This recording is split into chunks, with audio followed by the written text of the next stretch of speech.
saludo a todos ustedes, un nuevo programa del Acuerdo para el Buen Vivir. Y tenemos en realidad un tema fascinante y un grupo de invitados realmente muy importante. Aquí el tema, el Internet, lo bueno, lo malo y lo feo. Está con nosotros María José Calderón. Ella conoce de la gobernanza de Internet y la seguridad de la información. Es profesora, ha estudiado, es doctora en filosofía, en artes, en historia, en antropología. Tremendo currículum en la Universidad de Maryland. Bienvenida, María José, muchísimas gracias. Cristian Espinosa, director de cobertura digital. Lleva 15 años dedicado a la capacitación especializada en comunicación online. Cristian es una autoridad a nivel internacional sobre este tema. Y está Pancho Aguirre, Juan Francisco Aguirre, quien trabaja en el área un poco más de marketing comercial. Su expertise es precisamente el Internet, el login, las redes sociales, la creación de páginas. Y un gran amigo, un gran periodista, Orlando Pérez, director del diario El Telégrafo, y un hombre que también, como yo, ¿no?, tuvimos que entrar un poco atrasados al mundo digital. Es decir, por lo menos no nacimos con la computadora en la mano. En este programa yo quisiera muy rapidito saber primero, María José, ¿cuántas horas estás tú en el Internet al día, de promedio? Ya, solamente eso. Sí, de promedio más o menos 4 horas al día. 4 horas. 5 horas. ¿Tú, Francisco? 5 o 6 horas. 5 o 6 horas. Todas. Yo vivo, Todas las horas. Yo vivo de Internet, vivo dictando cursos sobre esto y todo el tiempo estoy investigando. O sea, tú eres el Internet. Sí, definitivamente el teléfono es mi oficina. En el caso tuyo, Orlando. Solo las 4 horas que duermo no estoy conectado. Claro, lo mismo. O sea, estás conectado permanentemente y manipulándolo, mandando mensajes, recibiendo, revisando, corrigiendo y contestando muchas comunicaciones también. ¿Qué hacías antes de que haya el Internet? ¿A qué te dedicabas, digo, no? Leer bastante y fui uno de los primeros que usó Internet, correo electrónico primero por el año 93, 94. Usé correo electrónico y me parecía la cosa más fabulosa. Yo era corresponsal en La Habana y en La Habana se mandaban por fax. Y el día que descubrí... Y el fax correo, parecía una maravilla. Parecía ya una maravilla, porque antes había teletipo que no lo vi, no lo llegué a usar. Pero el día que mandé por primera vez un correo electrónico, fueron por las elecciones municipales de La Habana y yo mandaba para el diario Hoy en Quito. Y me quedé sorprendido que al minuto ya lo habían recibido. Antes era esperar la llamada y todo, pero el día que mandé por primera vez es inolvidable, porque además eran las elecciones un poco complicadas en Cuba. Y llegaron y me dijeron, sí, llegó bien, sale mañana. Y salió. Eso me pareció a mí la revolución. Bueno, y ahora es una locura, una locura. ¿Cómo funciona esto? ¿Cómo es posible que la mitad de la humanidad, me parece que es la que ya está conectada, ¿no? Más de 3.000 millones de personas. ¿Cómo es posible que esté todo el mundo conectado, que sean miles y miles, millones de mensajes al mismo tiempo? ¿Cómo definirían ustedes al Internet para comenzar? Vamos luego a hablar del Twitter, del Facebook, vamos todos a aprender mucho. Y por cierto, muchísimas gracias a todas las personas que están comunicándose ya con nosotros y enviándonos sus mensajes. Esta es la casa de ustedes. Yo voy a escucharles nomás. Bueno, quiero empezar tal vez recordando un tema de Internet que lamentablemente todavía se confunde Internet como que fuera un medio, ¿no? Y sobre todo Internet, desde que se inventó, fue inventado para ser un espacio social, ¿no? Que recién ahora que aparecen las redes sociales está cumpliendo su objetivo. Recordemos que cuando se inventó Internet se pensó que solo era para el tema del uso de la guerra, por allá en el 69, pero en realidad quienes inventaron Internet, que eran los científicos, lo que querían ellos eran conectar ideas. Y lo que querían es que si una idea estaba en un lado inventándose, la otra persona pueda conectar con ella. Y ese siempre fue el objetivo de Internet.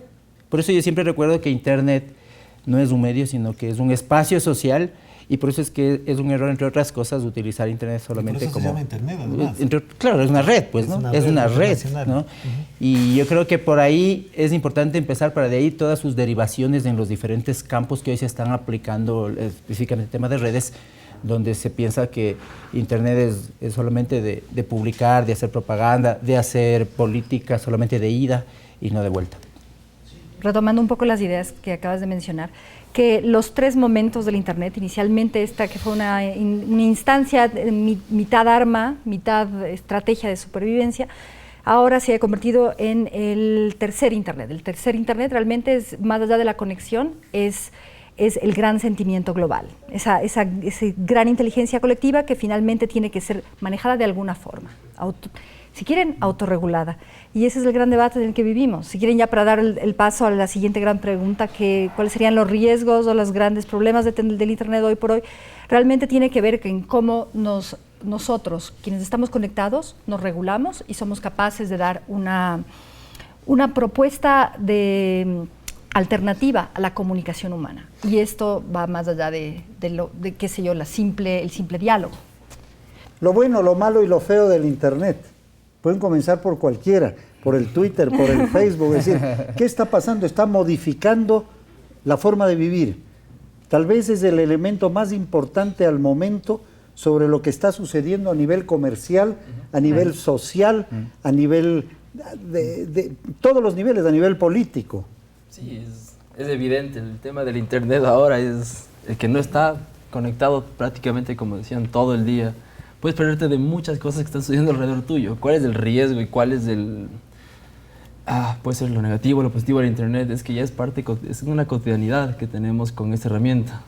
Tú puedes acceder a información tan rápidamente que si no supiste una receta es parte de tu vida diaria. Si no sabes una receta para tu esposo, tu enamorado, no sabes a dónde llevarle, no sabes qué hacer el fin de semana, recurres inmediatamente al Internet.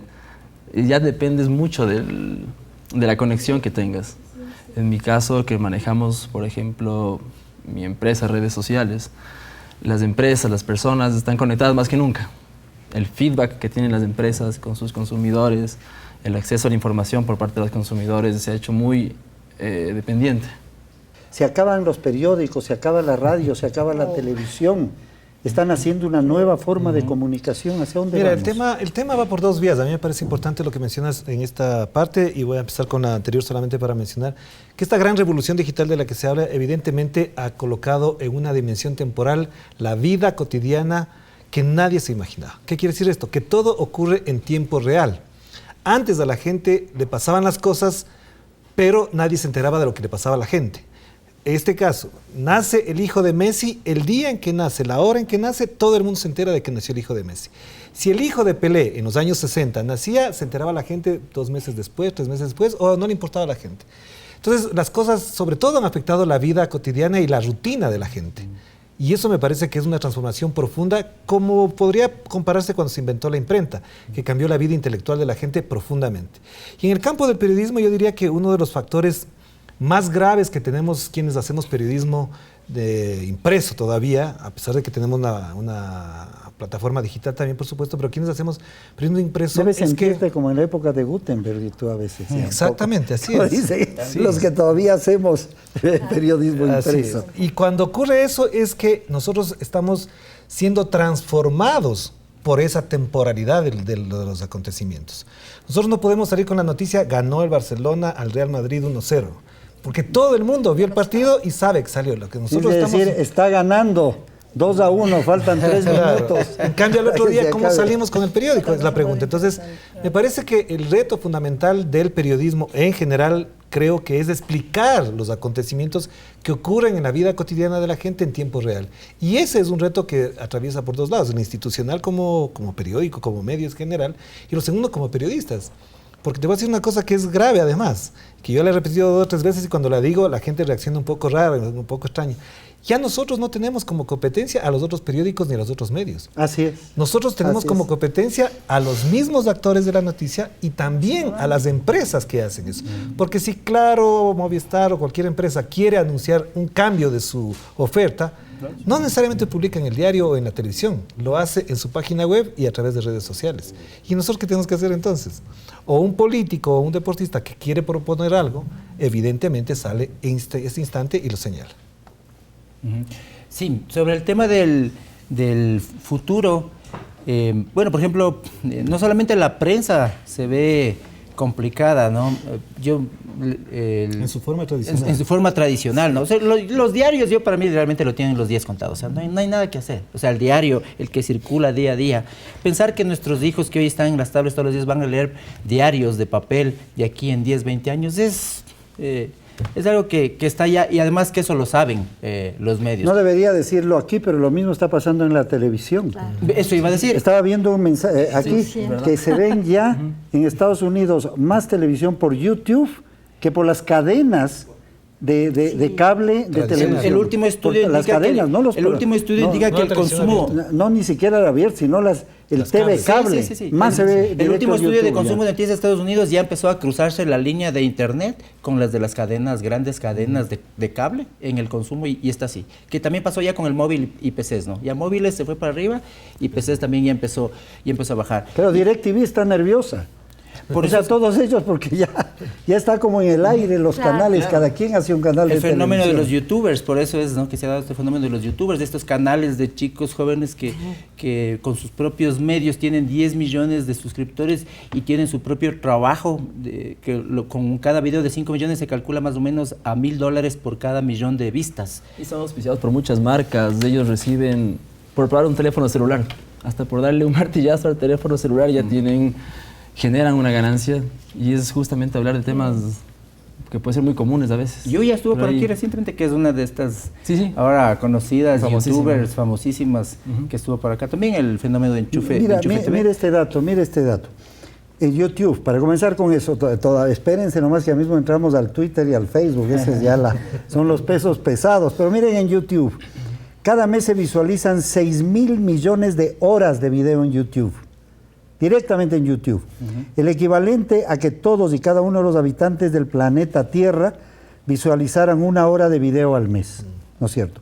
YouTube está traducido a 61 idiomas, ningún canal transmite en 61 idiomas.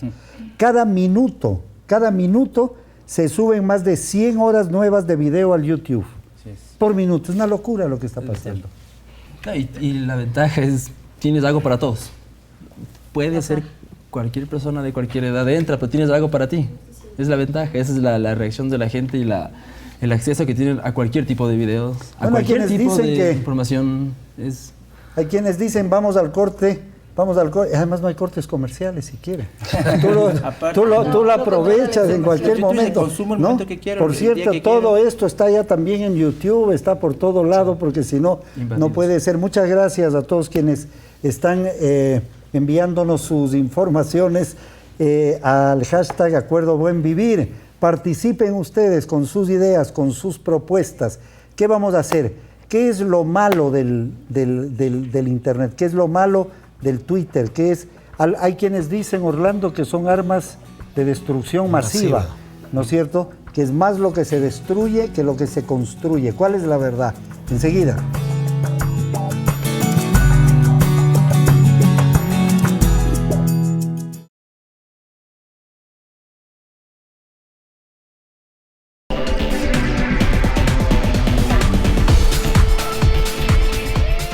¿Cuáles son los peligros, María José? ¿Qué está pasando? ¿Cómo gestiona uno la información? Eso es importante. Bueno, volviendo al tema generacional, porque no quiero adentrarme todavía, voy a dejar a las personas que están más vinculadas a la política, hablar un poco del tema político, pero en términos reales, por ejemplo, en términos generacionales, el gap es tal vez 10 veces es exponencial a lo que era cuando ustedes eran jóvenes y entró la televisión, por ejemplo, versus la generación de sus abuelos, etcétera. O sea, no hablamos del mismo idioma con los nativos digitales, es real esto. No se consume lo mismo, no se piensa igual, todo cambió.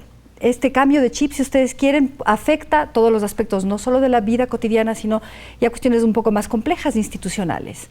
¿Por qué? Porque nos toca vivir en una sociedad que tiene leyes que bien o mal han sido escritas del siglo XIX, o estructuras que no tienen nada que ver con el diálogo que tenemos ahora. Es un tema que tú sabes y ustedes saben, el tema legal, por ejemplo. Algo que preocupa es que esto está fuera de la ley. Es decir, cualquier pone cosa y dice lo que quiere, pero además hay medios que incluso citan fuentes anónimas del Internet. ¿No es cierto? Dicen, es que en las redes se dijo esto. Y se puede decir cualquier barbaridad y luego lo reproducen y se, Claro, y se crea. el tema de las redes sociales desde el punto de vista negativo es que ha revelado, con B pequeña, revelado, la forma de actuar de determinadas personas que antes no tenían esa facilidad para acceder o para comunicarse, y por otro lado ha abierto una interactividad muy perniciosa y a veces muy dañina, muy venenosa en determinados momentos en la interactuación de las personas, validos de algo. No será lo que era antes el pasquín un poco. Exacto, pero es decir, el anónimo que le insultaban a Alfaro, a Bolívar, a quien sea. Claro, lo que pasa en la es que noche, ahora a medianoche iban y ponían unos papeles Exacto. escritos. Parecido a eso, pero ahora es multiplicado por 1 millón, si quieres. Si el presidente Correa lanza un tuit, tiene 300 respuestas y de las 300, 100 serán insultantes y etcétera. Y lo mismo pasa con otros actores políticos. Me parece que lo malo que está ocurriendo ahí es que la gente ha utilizado ese espacio para una disputa perniciosa, venenosa, que no ayuda al debate público, que no ayuda al esclarecimiento de los temas, que no facilita la conversación. Y me parece que al principio Twitter como Facebook generaron esa expectativa en mucha gente y la conversación fue muy animada, muy provechosa, y ahora en cambio se ha contaminado de muchos de esos factores. Hay un estudio que me recordaste, Orlando, que recién leí, que decía que es difícil evadir la ira en Internet. O sea, hay un estudio que dice que mentalmente, cuando alguien tiene ira en redes sociales, es contagiosa la ira. O sea, la ira se contagia fácilmente y es difícil no caer en publicar en la misma calentura que el resto. Por eso, claro, uno de los tips que siempre se lo dice para cuidar tu identidad digital es nunca publiques en caliente, por ejemplo, o nunca contestes en caliente. Y para los políticos, por ejemplo, el que se pica pierde. O sea, son turbas digitales. O sea, es el mismo peligro de la turba cuando el ser humano solo no hace lo que hace en grupo. Entonces, le sale como la parte animal, la parte del odio, ¿no es cierto? Pero tú dices, está probado eso. Sí, eso está probado. Hay un estudio que se ha hecho psicológicamente, entonces por eso es como un estornudo mental, dicen. El estornudo mental, tú te contaminas independientemente. Entonces, eso hay que evitar. Y lo segundo que a mí realmente sí me preocupa de lo que estamos conversando es también lo que poco mencionaban estoy muy preocupado de la cantidad de información falsa que se comparte como cierta. Estamos viviendo lamentablemente una generación de analfabetismo digital bien preocupante, porque todos los días te encuentras en tu timeline de tu Facebook con reputados, reconocidos amigos que te comparten el Mercioco, que es un sitio de sátira, te comparten el Republicano, ahora hay Ecuarrisa, y indignado además, ¿no? ¿Cómo es posible que haya pasado esto? Y bueno, yo trato O sea, la gente cree que es verdad la mentira. O ¿no es la cierto? broma, o o que el lo pésimo humor. o el engaño. Y lo muy compartido pasa como real. Puede ser un Muy compartido pasa como conformismo de no llegar más allá. Yo he visto muchísimos casos en que la gente se creen gestores, son figuras públicas. O se cree que puede ser un líder de opinión por compartir, como tú mismo decías, noticias que no tienen ninguna fuente, son totalmente falsas, pero se cree de cierta manera que logran un impacto compartiendo ese tipo, y ese es el riesgo más grande, porque inclusive hay cosas que aquí en Ecuador nosotros sabemos que son noticias falsas, y ha pasado con el Mercioco, por ejemplo, y yo veo amistades mías en Perú, en Colombia, en Paraguay, y se sorprenden y dicen, oye, ¿cómo pasa esto? ¿Cómo puede pasar esto? Y dicen, no, aclaro, esto es una mentira, es una sátira. Claro, mira bestial. una cosa. Hace poco me pasaron una nota muy interesante que tiene que ver con esto. Una periodista que se ganó un concurso mundial sobre la obra de Stephen Hawking, ¿no? El gran científico que dicen que es el hombre más inteligente del mundo, el del cosmos, de los agujeros negros, se ganó un premio que era ir y entrevistarle a Hawking, ¿no es cierto? Entonces fue a Cambridge, a Inglaterra, y le hizo una pregunta que nadie le había hecho antes. Pero mira qué importante, le preguntó qué es lo que usted cambiaría del ser humano. Si usted puede cambiar algo al ser humano, ¿qué cambiaría? Y él contestó sin dudar un instante, la agresividad. Dice que la agresividad que está surgiendo en el ser humano es peor que el calentamiento global. Que la agresividad humana nos puede llevar a la destrucción de la vida, al caos que estamos viendo en Siria, en Irak, en Medio Oriente, en el África, y que comienza en todos los países. La gente por cualquier cosa quiere comenzar y salir, y las redes se convierten un poco en una generadora de un espacio para esto. Pero un detalle que aparte de eso es difícil de sustentar, pero es además una de la parte grave, es el tema de la intimidad de las personas, que a veces es invadida y es a veces habitada por determinados personajes o personas que entran y revelan la vida íntima de las personas. Y me parece que eso sí es grave, porque ahí sí creo que hay regulaciones, hay leyes, etcétera, pero lastimosamente eso no está funcionando adecuadamente. No sé si vas a decir algo. Sí, quería responder desde hace rato. A ver, dos temas claves, y les digo a mis alumnos de periodismo, como todo buen periodista uno tiene que contrarrestar las fuentes, o sea, uno debe tomar jamás nada, aunque sea a una entrevista en persona, sin saber exactamente qué pasa en la realidad. Esto por un lado. Y con esto quiero decir que las audiencias se han vuelto mucho más suspicaces. O sea, nosotros podemos no tomar en serio nada, pero al mismo tiempo ese no tomar en serio nada nos obliga a buscar a contrarrestar información. Esta es la mentalidad del nativo digital en términos de investigación. En términos de sentimientos, del estudio que tú mencionas también tiene que ver con otro muy grande que tiene que ver, y que de hecho lo hago, que es genial, que se llama el análisis de sentimientos, aunque suena así súper cursi, pero el sentiment analysis. No, ¿por qué cursi? O sea, sí, porque parece que uno hablara solo de, claro, de emociones, pero realmente lo que analiza es matemáticamente cómo la influencia de una sola palabra puede cambiar no solamente a una persona, sino cientos de personas por la misma viralidad. El efecto que un sentimiento, que su mente esté finalmente, en inglés es broadcaster, o sea, masivamente difundida, ¿sí? Cuando hablaba de la tercera edad de Internet, habló de esta, de cómo podemos nosotros manejar ese gran sentimiento global y tomarlo para bien, porque en efecto yo sí tengo fe un poco en el ser humano. No todo es negativo, en el Internet hay cosas fantásticas que uno debe aprender a saber sacarlas en provecho, ¿no?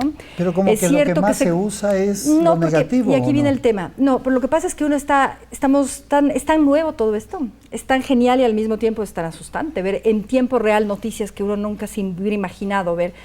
Cosas terribles como los horrores de ISIS, por ejemplo, en vivo y en directo, y cosas maravillosas como grandes eventos, qué sé yo, el tema de Plutón, o sea, cualquier cosa así genial que hace que toda la humanidad esté conectada por primera vez en un solo sentimiento.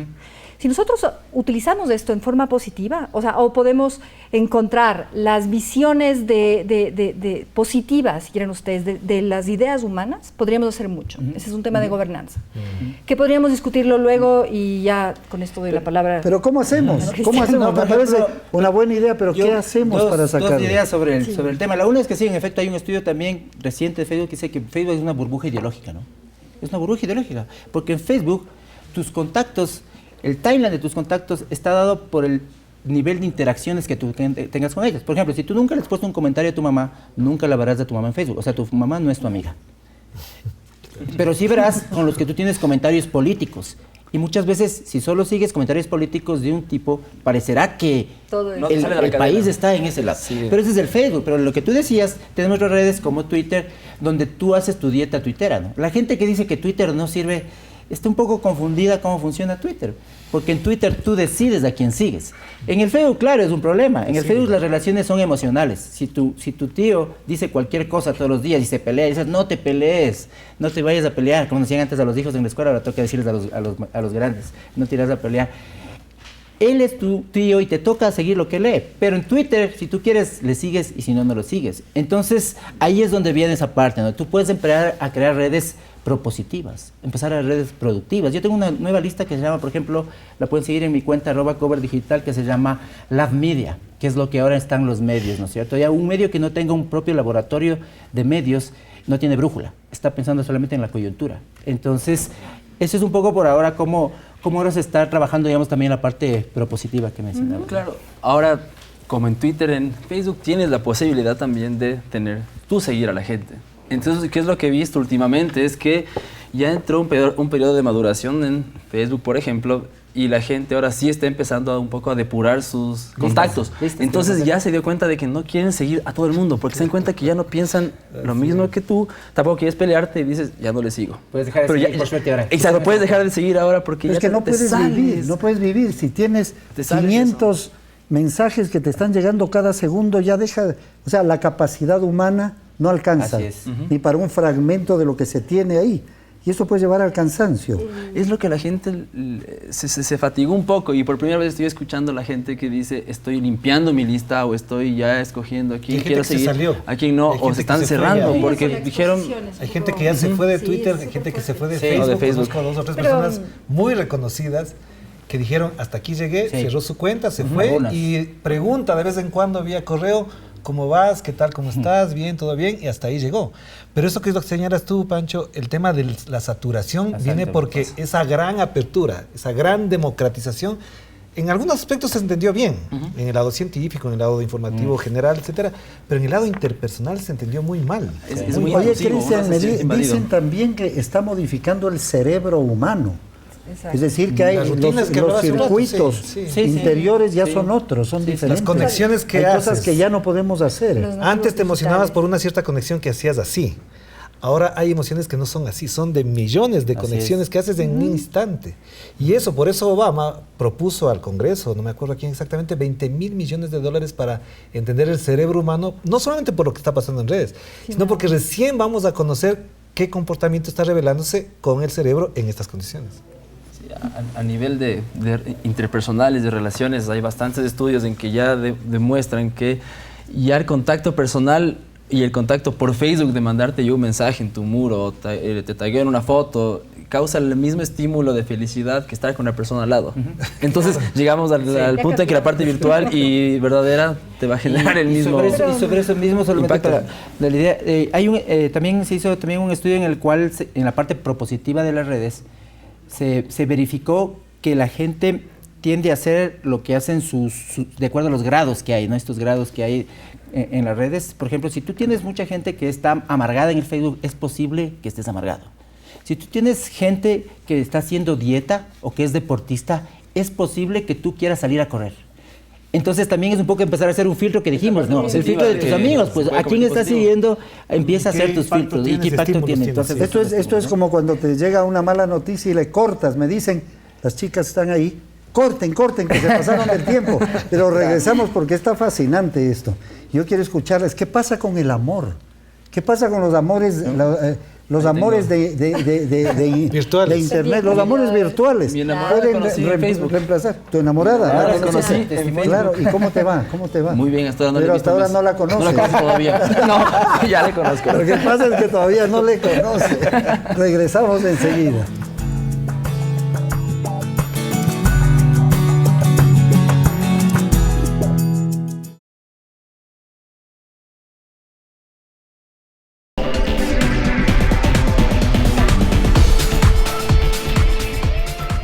Bueno, y vamos a hablar del amor. De aquí decía Orlando de la poligamia virtual. Y Cristian decía, las 3 últimas enamoradas las ha conocido, Pancho. Soy cruzado yo con los dos. Las últimas 3 enamoradas, decía, las consiguió por internet. En el último mes ya ha tenido 3 enamoradas. Me va a causar problemas de eso después. No. Vamos a ver, que él mismo lo diga. Que Pancho lo diga, pero antes había algo que queríamos terminar de lo anterior. Claro, María José. era una pequeña acotación sobre el tema de Facebook, Twitter y cómo funcionan las redes sociales. Mencionábamos el tema de la depuración, pero también quería recordarles que Facebook tiene un algoritmo. El algoritmo es el más conocido de todos. Básicamente hace que lo que tú posteas, lo que te gusta, empieza a buscar que de tus amigos hagan lo mismo y empieza a seleccionar tus amigos. Entonces uno realmente se queda con los que comparte. Tú mencionabas muy bien temas que tengan que ver con su ideología, con cuestiones que tengan que ver con la coyuntura, sobre todo política. O sea, te van conociendo en lo más íntimo de lo que tú eres. Y eso crea... Es el famoso algoritmo que lo tienen las redes sociales en general. Y esto es un tema de debate importante porque vamos a salir con el siguiente tema, que es privacidad. Cómo uno gestiona, o sea, cuando nada es gratis, empezar en la vida. Cuando nadie le está cobrando por un servicio, uno se convierte en el producto. Así es. Que es el caso de Facebook. Vamos a entrar al tema comercial, es decir, porque ya es insoportable la cantidad de ventas que se hacen. Está ya no puedes diseñado leer para nada, tus ¿no es cierto? sentimientos. ¿Quieres que te dé un dato, te cortan Freddy, todo, que sí, es muy sí, significativo esto de lo comercial? ¿Sabes en cuánto se vendió el Washington Post? Hace 3 años, si no me equivoco, en $250 millones. ¿Quién pensaría que ese monstruo de la comunicación se pudiera vender en 250 millones? ¿Sabes en cuánto compró Facebook WhatsApp? $21 mil millones. Qué cosa. Uno no puede comparar la distancia por el peso que tiene este mecanismo, esta herramienta, que es el WhatsApp, frente a lo que parecía que era el paradigma del poder mediático, el poder económico y la representación simbólica que tenía el Washington Post en 250 millones. Aquí también pasó, el diario Comercio se vendió hace poco en una cantidad X que creo que nadie se hubiese imaginado que a estas alturas se pudiera vender en esa cantidad. O sea, muy poco. Muy poco comparado No con lo que uno imaginaba que podía costar. Claro, porque ahora ya la competencia lo cambia. ¿Y la competencia qué es? El WhatsApp. Pero vamos, que no tiene un edificio, que no tiene nada. Vamos al tema de los sentimientos, porque yo creo uno de los grandes problemas, dice Pepe Mujica, es que estamos solos, que el ser humano moderno está absolutamente solo. Entonces consigue pareja por internet. El experto aquí es Pancho. ¿Cómo funciona eso? A ver, cuéntanos. ¿Cómo se consigue? ¿Cómo te enamoraste por internet o te conociste? Sí, la parte ya de enamorarse... Si se puede saber, ¿no? La parte de enamorarse viene un poco ya después. El tema es súper interesante porque pasó esto. Uno ve tu red de amigos. Ya. Te pareció una chica interesante, te ves guapa y ves intereses en común y dices, quisiera que sea parte de mi red de amigos. Y dices, ok, le voy a agregar. Y tienes la opción de ponerle un like. Entonces le pones un like en una foto. Y el o coqueteo, en una actividad, o sea, un ya coqueteo no hay virtual. flores rojas, ni chocolates, no hay nada de eso. Es un coqueteo virtual, Un like, básicamente. Y ya generas un contacto, un primera, hey, estoy aquí. Entonces, si la cosa ya se puede dar, y en ese caso se dio, gracias a Dios digo, porque sí... Oye, pero ahora, cuéntame, ¿y las experiencias, las fotos son parecidas a lo real? Después cuando es otro caso a tratar muy interesante. Claro, pues. El marketing que se hace uno. Claro. Sí, también ha pasado así el marketing que como una foto de un restaurante que Nadie es feo en el Facebook. Y con Instagram y Facebook. En el Facebook nadie es feo, ni es fea, no. Sí, pero fue súper chévere porque ya llegas a conocer a la persona. No es algo un poco al azar. Buscas que tenga algún interés en común, que tengas amigos en común y eso lo hace un poco más no tan natural en ese medio, digamos. Pero como que dura poco tiempo también. Porque además la cantidad de personas que conoces es una locura. Sí, es bestial. O sea, tienes miles de personas y miles de intereses parecidos y etcétera, ¿no? Hay casos de exitosos y fracasos. Sí, pero yo creo que más allá de eso, y eso es súper importante, lo que uno dice o expresa en redes sociales o en un blog, si quiere, o en el internet, es realmente el sentimiento de una persona. Por más que uno pueda tener, digamos, y esto permite el internet, varias cuentas distintas, tiene varias personalidades, tiene otro, si me comprende, tienes Anonymous, o sea, en el sentido de que uno no es la persona que es.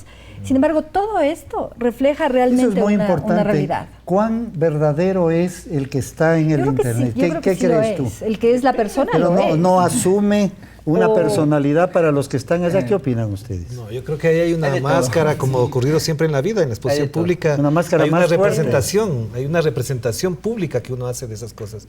Porque si bien es cierto, por un lado estamos hablando del tema del amor y de lo que es bondadoso, tierno, etcétera, también ocurren las otras cosas que han pasado, que son el tema de la agresión, la violencia, la trata de blancas, el acoso, etcétera. Todo ese tipo de cosas también ocurren en la misma medida y en la misma dimensión. Es decir, un diálogo directo, tú a tú, con alguien que no siquiera sabes cómo es al otro lado. O que no existe, que no es la persona que que no tú existe. piensas que en realidad es. Y eso ha pasado Eso mucho. permitió el internet. Hay un programa que se dedica solamente a esos casos, se llama Catfish, que se dedica a tratar de encontrar gente que no se había conectado y luego descubren que nunca la foto era, o sea, son full casos de malogrados, ¿no? Y hay una herramienta que en Google Imágenes que te permite hacer un mínimo de verificación, que es que cuando una persona en el Facebook te dice que quiere ser tu amigo, la foto, tú primero la subas a Google Imágenes. Entonces Google va a empezar con su algoritmo a buscar imágenes parecidas para ver si esa foto en realidad no corresponde a otra persona. Ya, entonces yo les recomiendo que si tienen a alguien que suena muy sospechoso, usen Google Imágenes, lo suban. También se utiliza para coberturas, porque en coberturas también he visto mucha foto falsa, sacadas de otros contextos. Entonces tú usas Google Imágenes, la subes y Google te dice, esa foto es de hace 2 años, ¿no? Como pasó con fotos de Galápagos de aquí, que se usaron de Venezuela. En Venezuela usaron fotos de Medio Oriente. Entonces también te sirve para eso. Y dígame una cosa, ¿cómo definirían ustedes? Hay mucha gente que dice, bueno, ¿y qué uso más? ¿Qué es Facebook? ¿Qué es Twitter? ¿Para qué sirve? ¿Qué es el WhatsApp? ¿Qué es el YouTube? ¿Qué es el Instagram? Snapchat. ¿Snapchat? Snapchat es el sabía último. yo. Es donde están migrando. Snapchat, las nuevas generaciones los están más migrando. jóvenes. Las nuevas generaciones están migrando a Snapchat. Así como cuando pasamos los viejos, digamos, de Hi-Fi a Facebook. Cuando llegamos a Hi-Fi, los jóvenes se fueron para Facebook. Como ahora todos los viejos ya estamos en Facebook, ya los chicos se fueron para Snapchat y también para Instagram, ¿no? Los adolescentes, si tú quieres seguirle a tu adolescente y ver qué está pasando, pues tienes que... Yo le veía a una chica hace poco, una unos niños, ¿no?, de 10, 12 años que hablaban de los viejos, estos ya no nos entienden, y los viejos eran de 22, 23 años. ¿No es cierto? Es un veterano de 23 años. El veterano de Twitter y de Facebook. Claro, que es la generación Z en relación a la generación Y. Y es verdad. La Millennium dice que no tienen nada que ver. Nada que ver. Nada que ver, es una cosa. Pero, ¿cómo le definirías tú a cada uno de los medios? Básicamente, O sea, ¿para qué sirve este momento cada uno? ¿cómo le definiríamos, o en mi medio, es al uso que le da el cliente o los usuarios en general, por ejemplo, WhatsApp, el Snapchat, para conversar, dialogar en vivo con alguien. O sea, el Snapchat es un nuevo tipo de WhatsApp.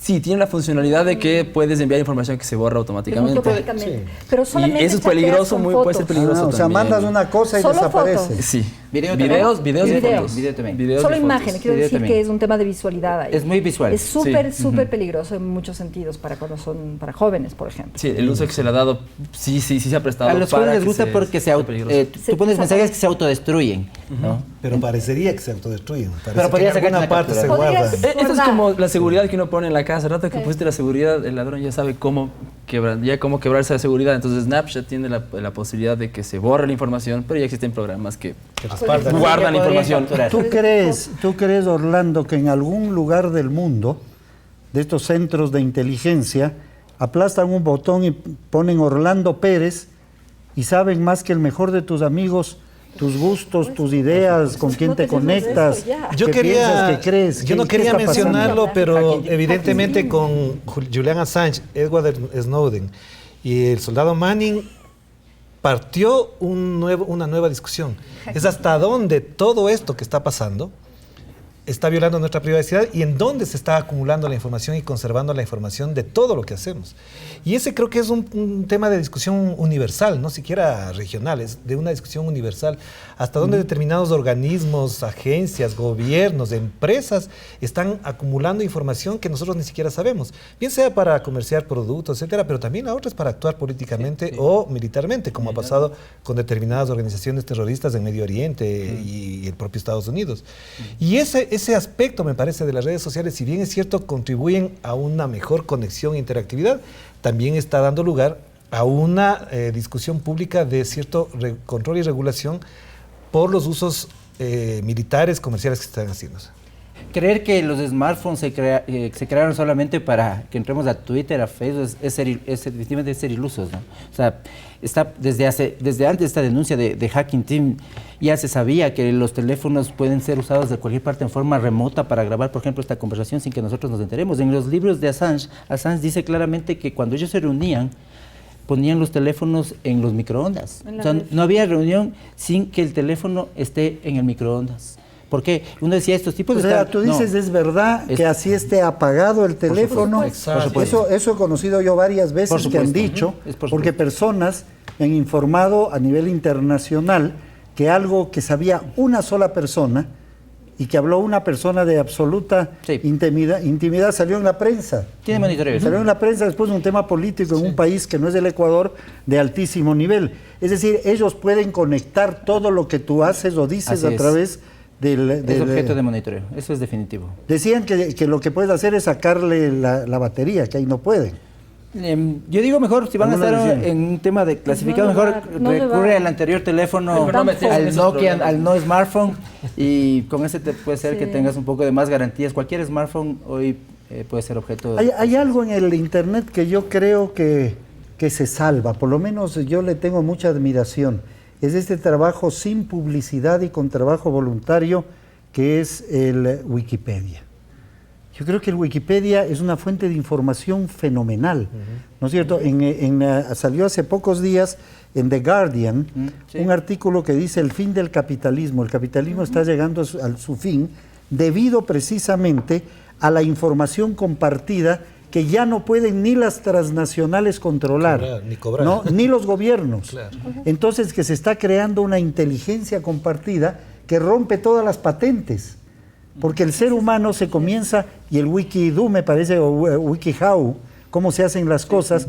Es decir, que el ser humano también hay una esperanza en ese lado. ¿Qué les parece esto del Wikipedia? Yo creo que es el tema que yo mencioné hace un momento de esa tercera parte del Internet y también el tema de que es la parte utópica bonita del Internet. O sea, la posibilidad de que finalmente no estemos atados a otro tipo de herramientas de control. Lado oscuro de esto es gobiernos que nos controlan así, pero todo lo que hacemos, compañías que nos controlan, que saben exactamente lo que nos gusta, lo que no nos gusta. Pero esto lo vuelve, si quieren ustedes, ¿recuerdan 1984? Ese es el futuro, y yo diría no tan futuro, sino lo que estamos viviendo.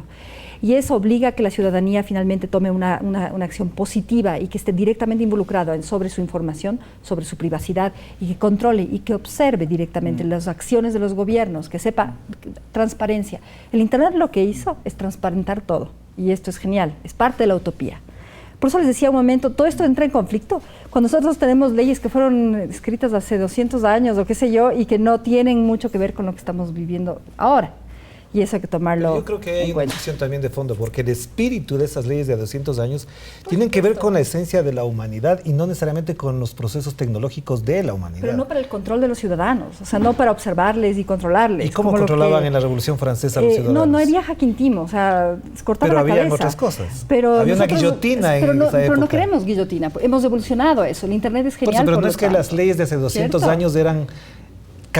iban a cambiar porque la tecnología la cambiaba. Me parece que lo que está ocurriendo acá es que se transparenta, como tú dices, los procesos sociales, económicos, políticos y culturales. Exacto. Porque tenemos más facilidades de conocerlos. Hay un cambio de época que debemos tomarlo en cuenta. Y creo que esto sí es importante. Y esto solo lo hizo el Internet. Y en ninguna parte, ni hace 200 años había esto. Esa es la diferencia. Mira, o sea, es como para debatir. Hay un filósofo, no sé si tú, Freddy, conoces a este filósofo coreano-alemán, Byung-Chul Han. El que tiene el libro sobre se llama la sociedad de la transparencia y la sociedad del cansancio. Es fenomenal. Es un fenomenal filósofo que está hablando de estas cosas. Porque, por ejemplo, en la sociedad de la transparencia, que es un libro que recomendaría a todos los que luchan por la transparencia, que es la única herramienta democrática que nos va a liberar. Fíjense en todo lo que dice él con respecto a eso. La transparencia también es una herramienta perniciosa hasta cierto punto, porque en aras de la transparencia se han invadido un montón de aspectos de la sociedad en el campo privado y en el campo cultural y social, donde aparentemente han desaparecido ciertas fronteras y ciertas culturas que estaban emergiendo con una fuerza están siendo desplazadas porque la dominancia cultural de ciertos grupos hegemónicos es la que ocupa todo el espacio. Entonces tenés a Hollywood y todas las industrias culturales desde un cierto sector dominante que invade y aniquila incluso a culturas, entre comillas, menores. Vamos a ir a la última parte del programa enseguida. Muchísimas gracias por todos los comentarios que nos están enviando al hashtag Acuerdo Buen Vivir. Y vamos a hablar del tema comercial. Es decir, resulta ya insoportable la cantidad. Parecería ser un lugar simplemente de ventas del Internet de todo tipo. ¿Cómo nos afecta eso? Y la parte final para ver qué hacemos. ¿Qué hacemos? ¿Qué hacer? ¿Cuáles son los consejos?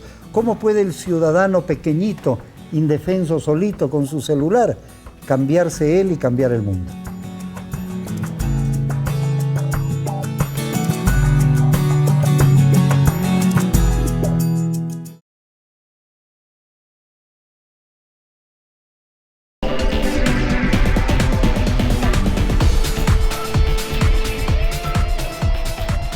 Hay un tema importante de la transparencia que podríamos terminar, esa necesidad, pero también nos escriben y nos dicen, pregúntenle a Orlando Pérez si es que los medios pueden usar lo que se dice en las redes como fuente de información. ¿Cuál es el tema ético periodístico sobre lo que está ahí? ¿Cómo se comprueba? Lo que decía María José a mí me parece que es básico y fundamental. Todo lo que está ahí es publicable siempre y cuando se compruebe y agregaría algo más, se contextualiza. Ajá. Yo lamento que hay algunos medios de comunicación ecuatorianos que prácticamente su agenda de todos los días es las redes sociales. Y yo no entiendo cómo elaboran su mirada más allá del día a día si no están desapegados un poquito de las redes sociales, porque no necesariamente la gente busca un medio de comunicación para reproducir lo que está en las redes. Me parece que eso es grave. Y lo segundo, me parece que hay tanta información en las redes sociales y en el Internet en general, que un medio de comunicación evidentemente escoge qué quiere publicar. Y nosotros hemos optado, por lo menos en el Telégrafo, hemos optado por algunos temas y tareas y trabajos que le saquen un poco al lector de la gran y expansiva cantidad de información que hay en las redes sociales. Pero además, Cristian, además una cosa, aparte de tu comentario, hay gente que cree que, como decía José Martí, el aldeano cree que la aldea es el mundo. Es decir, creen que sus amigos, y dicen, y de pronto dicen, todo el mundo está hablando de esto. La gente dice y resulta que son el 1 por 1000. Sí. Muy Pero arman un escándalo en el grupo. ¿Cómo es eso? Muy compartido ¿Qué nos no debe significa preocupar? real, ¿no? Muy compartido no significa real. Y de lo que estoy hablando, el tema es que no solo ya los periodistas, pues, sino cualquier individuo que hoy se convierte en un medio tiene esta nueva obligación, pero que lamentablemente no se le enseñó. Los bloggers. O sea, las generaciones que no nacimos con Internet, inclusive las nuevas, recién les están enseñando cómo investigar en Internet y yo todavía veo muchos problemas. A mí por eso digo, esta es una generación la que le ha tocado pagar piso sobre este tema de las fuentes, pero como yo digo, tampoco se ve posta. Yo no veo una posta en las nuevas generaciones de que sepan investigar, sepan verificar. Entonces, un poco el tema de romper esta brecha, que no es solamente de conectarse a Internet, sino de entender cómo funciona, me parece que todavía nos falta bastante por hacer. Yo creo que eso es súper interesante, por un lado, pero volvemos al tema que mencionábamos hace un momento sobre 200 años de leyes, pero realmente hay muchos siglos de escolástica. O sea, la investigación sigue siendo la misma. Si uno quiere hacer algo bueno, tiene que hacer todo, o sea, básicamente todos los procesos que hacía, pues desde como uno hace una tesis, desde la observación, verificación, constatación de fuentes, hipótesis, etcétera. O sea, eso no ha cambiado. Lo que sí ha cambiado es, por un lado, la calidad de la información. Esto es cierto, hay de todo. ¿Ya? Pero tú mencionaste algo muy importante, que es de Wikipedia, por ejemplo. Wikipedia, en efecto, es una de las fuentes más confiables, porque quienes describen son gente que además es información contrastada y verificada. O sea, hay evaluaciones pares de lo que se escribe. Todo el tiempo están verificando, ¿no? Hace cambiando. 4 horas ya le Hay gente que les cuestiona cuando hay un dato corrige y Exactamente. gente Pero de puede todas meterse maneras, a... Wikipedia no debería ser una última fuente, No como debería. ninguna red social Así debería es. ser última fuente, Claro, sino o sea, el inicio de una investigación. Pero es una enciclopedia fantástica y luego tú lo compruebas porque enseguida hay otros artículos y si coinciden de diversas fuentes, tú ya puedes creer citar que Wikipedia es a mí me bastante parece bueno, que ¿no? sería un poco arriesgado. O sea, usar Wikipedia como inicio de investigación, sí, pero tú, por Depende ejemplo, para no te lo que puedes sea. decir, cité la Wikipedia y ahí me quedé. En universidades no se puede Y citar, eso, por ejemplo. exactamente. Puede ser un inicio para contrastar algo mucho más grande. Y en los medios es lo Porque mismo. es Pancho, exactamente ¿qué como- hacemos, aunque te dañemos el negocio? ¿Qué hacemos para que no haya tanta publicidad en las redes? Es terrible, terrible. O sea, yo he visto Me en los defiendo. periódicos virtuales, ahora comienzo a leer un artículo y pum, te sale una cosa ahí. Sí, sí, sí. Otros te obligan a ver 10 segundos, entonces tienes que estar 10 segundos ahí. Exacto, Y sí, te sí. meten ya, pero en la cara. Es un modelo hacemos? equivocado, pues, del Existe, negocio. sí, ese ha sido el boom en el mundo corporativo, el mundo de los negocios, del tema de las redes ¿Cuánto sociales, se de gasta marketing en los digital. medios tradicionales y cuánto en las redes? ¿Tienes alguna idea de...? ¿Sabes El tú? costo-beneficio y por eso las empresas han optado por el medio digital, porque es medible, es variable, se refresca mucho más rápido y es por eso que las empresas ahora prefieren invertir su mix de inversión en publicidades. Pero el pastel, en ¿cómo digital. estará? ¿Tú tienes alguna No idea tengo de eso? directamente, pero todavía el Ecuador no tiene los niveles que se requerirían para sostener un medio de comunicación solo con la publicidad digital. Por eso la imposible. competencia... Es el gran es dilema de todos los imposible. medios, pues que todavía les toca vivir del medio tradicional porque el digital no les da y por eso te ponen publicidad y escogen un modelo de negocio que creen que todavía son ponerte banners, ¿no? O sea, el error no es de Internet, el error es del modelo de negocio que todavía están usando los medios, que es publicidad tradicional Hay que en el hacerlo Internet. Facebook más te da una pista, ¿no? sofisticadamente. Te dice segmentado. Google también te da una pista por palabra clave de acuerdo a lo que la gente busca. Si tú ves algo por contexto, ya no es publicidad, es algo que necesitabas. Pero lamentablemente todavía no ha habido esa evolución, digamos. ¿Qué es lo que pasa, Un por minuto ejemplo? cada uno a la parte final del programa. ¿Qué hacer? ¿Cuál es el mensaje de cada uno de ustedes al ciudadano? Porque todo el mundo está un poco nervioso. Los padres de familia dicen, le doy el teléfono, no al niño, ¿a qué edad le doy? ¿Cómo le controlo? ¿Qué hacemos? Como comentabas, el tema y la posta, ¿quién toma la posta? ¿Quién va a educar el uso de estas nuevas tecnologías? Y eso es algo súper importante, que son los padres ahora con los hijos que están adolescentes y están creciendo con este acceso y esta disponibilidad tan grande al medio. Sean responsables con lo que sus hijos y con lo que ellos mismos están enseñando, porque uno sale a cualquier lado, un restaurante, en un aeropuerto, y nadie conversa. Y a veces ves gente callada durante todo un almuerzo. Yo digo, ¿dónde está el ejemplo? O llevar la vida al punto tan simple de eliminar las relaciones interpersonales por estar con una pantalla. Ese es, creo que, el cuidado más grande que tienen que tener ahora. No llegará el ese- momento en que la gente comience a coger los teléfonos y destruirlos Como una en el depuración Los de nuevo. abuelitos, Una depuración. los abuelitos alguna sí, cosa. pero No hay una sí. fórmula. El que Pero usa los- celular mientras se está almorzando, paga el almuerzo. Puse una foto recién, hay unos restaurantes esa que es ya muy tienen. buena, Ajá. claro. Coge el celular, paga la. ¿Cuál la sería tu cuenta. mensaje para el país? Yo creería ¿Qué hacemos? que hay que, por un lado, abrazar la posibilidad que nos permite las nuevas tecnologías para comunicarnos y para gobernarnos. Ese es uno de los temas más interesantes.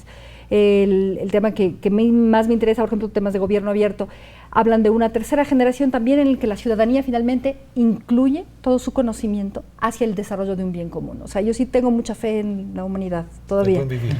Pero ¿cómo hacemos? ¿Cómo vivir, hacemos por ese buen supuesto. vivir en el Internet? Exactamente, abrir y dialogar. Ante todo esa es la idea. Y las redes sociales son un buen espacio. Si quieren, ahorita es uno de los más grandes, donde la gente se expresa su ira que mencionamos hace un momento y expresa cosas positivas, las comunidades virtuales. Es decir, Hay que aprovechar Yo eso. diría como un principio, nunca digas nada malo contra nadie en el Internet. Que no lo dirías en público. No, eso no, dice. Algo que no exacto. dirías de la Algo cara, que no lo por dirías supuesto. cara a cara, Exacto. no lo digas. Ese es, puede ser ese es ofensivo. uno de los lemas ¿Ah? ¿Te claves parece? del manejo de identidad digital. No ¿Cuál? digas nada en redes que no lo dirías en público. Y a los periodistas te dicen, no digas nada que no le dirías al aire. ¿Y qué les dices a tus hijos, a los nietos, Mira, a los a mí amigos, me ha a los pasado chiquitos? cosas en las redes sociales, en Twitter, gente que me ha insultado, que me ha gritado, que me ha dicho de todo, y cuando me la encuentro, conversamos en 15 minutos y nunca más volvió a insultarme ni nada. Porque conversamos cara a cara, me pasó con un amigo, que ahora es amigo, digamos, en el avión, venimos volando a Guayaquil, Quito, media hora y hablamos y somos grandes amigos ahora.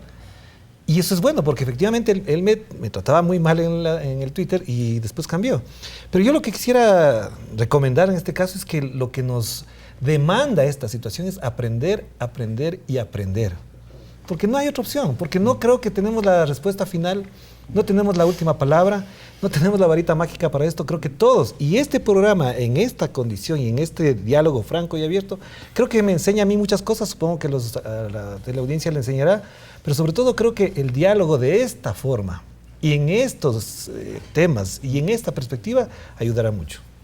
Yo estoy de acuerdo en el tema, casi se lo he dicho todo, de abrazar Internet, en efecto. O sea, si un error podríamos ¿Cómo cometer, abrazas por ejemplo, a través del Internet? un error sería, por ejemplo, en familia, ¿no? Como tú también decías, abrazar el Internet en familia, con los hijos, navegar juntos, no prohibirlo. Prohibirlo sería Prohibir es más- sí, sería más todo un tentador. riesgo.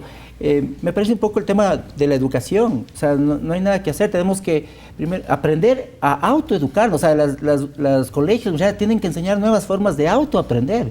No nos pueden enseñar cosas que mañana van a caducar. Tienen que enseñarnos a aprender. Y un poco por ahí va, creo yo, el tema de Internet. Mira, al llegar casi al final esto, algo que yo creo que tenemos que repetirlo, ¿no? El tema de la felicidad que ha estado muy mencionado en las redes últimamente, pero no se dice que la empresa Gallup, o no se lo dice suficientemente, ha hecho una encuesta mundial sobre la felicidad, cuáles son los países más felices del mundo. Y el documental Ecuador, La Felicidad también que hay. así está es, en que es YouTube. fantástico. Sí. Maravilloso. Sí. Ha quedado Ecuador en el segundo lugar, el segundo país. Los 10 primeros son latinoamericanos, mira qué bonito. Y Ecuador tiene el segundo lugar que lo comparte con Colombia, ¿no? Y entonces nosotros nos sorprendimos. Y el primero es ¿Por qué Costa Rica. somos tan felices? Costa Rica. No, el primero está Paraguay. Ah, Paraguay, sí, Paraguay. es verdad. Yo Sí. digo, ¿por qué Paraguay? Que a uno le extraña. ¿Sabes por qué? Porque Paraguay tal vez es todavía como era nuestro país hace 50 años. Yo viví en Paraguay Porque 5 años, y había es un- había sí, es más un país, humanidad, sí. había Ajá. más solidaridad, la familia, todavía no había llegado esa modernidad destructiva. Pero yo dije, ¿qué les preguntaron? ¿Cómo hicieron esto? 1000 preguntas en 143 países. Los que están al último son los africanos, Medio Oriente, donde hay guerras, donde hay mucha pobreza. Pero los ricos no están bien. Estados Unidos está por el puesto 20, Alemania 60, Francia 80, por ahí. Corea del Sur, a la que tanto admiramos, está en puesto 115. Pero mira, ¿qué es lo que preguntaron? Primero, ¿cómo durmió usted anoche? Dormimos mejor que los ricos, que los países ricos aquí en el Ecuador todavía, o en América Latina. Segunda pregunta fue, ¿aprendió algo usted ayer? Lo que acabas de decir, por eso me acordé de esto. ¿Aprendió algo? Aprendemos más nosotros. Tercero, le trataron con respeto en su familia, en el trabajo, en la calle. Todavía este es un país muy amigable, ¿no es cierto? Y cuarto, si se rió mucho. ¿no es cierto? Si tuvo alegría de vivir, y luego 5 si sintió ciertas emociones. Entonces yo pienso que este es un punto interesante para tratar de cambiar esa idea y hacer lo que dicen las encuestas de que el Ecuador es el mejor país para vivir en el mundo. Y si no, yo digo, ¿por qué los gringos se vienen acá cada vez más? Y las ballenas vienen acá. Porque vienen las ballenas. O sea, todo el mundo viene acá. Entonces, el acuerdo sería construir todos juntos. Veamos más que las cosas que nos separan, las cosas que nos unen. Y decir que el Ecuador se convierte en un ejemplo para el mundo. Yo creo que es posible, porque es pequeñito, es el país más lindo del planeta y tenemos una ciudadanía y tenemos unos seres humanos maravillosos. Orlando, Cristian, Pancho, María José, muchas gracias. Y a todos ustedes que nos acompañan cada semana en el Acuerdo para el Buen Vivir. A todos ustedes.